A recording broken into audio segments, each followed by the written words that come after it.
Thanks, Ross. So,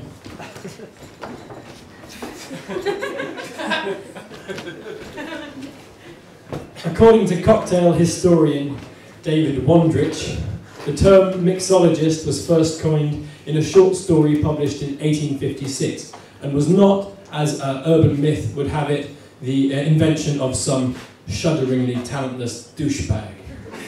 In its first usage in Knickerbocker magazine, a character is heard through a thin hotel wall drunkenly calling a barkeep a mixologist of tipulars.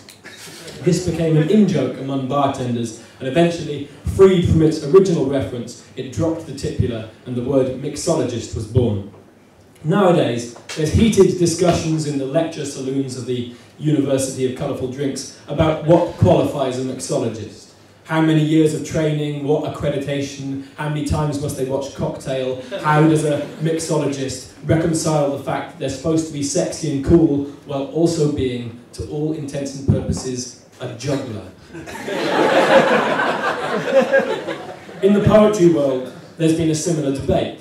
What qualifies someone to call themselves a poet? Breadth of reading, innovation, formal skill, the ability to communicate. How does one know when one has become a poet?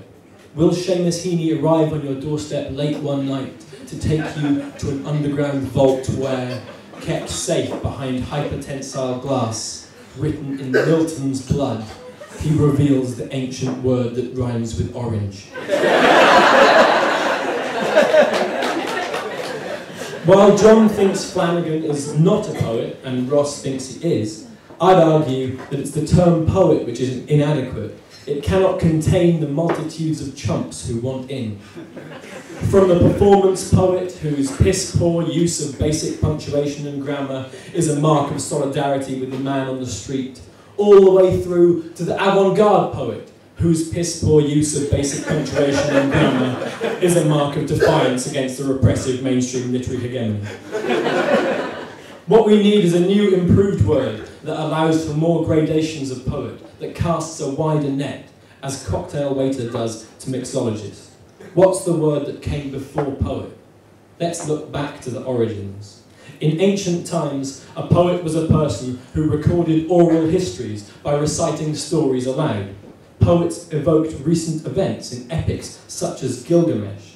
The readings were often lengthy and narrative, told loudly in public spaces, a way of transmitting cultural myths. Essentially, these early poets were people who just went on and on, standing on public thoroughfares, repeating themselves forever, and it seems that the word that captures them best is drunk. At last, we found the point at which barmen and poets are one and the same. So, how did we drift apart?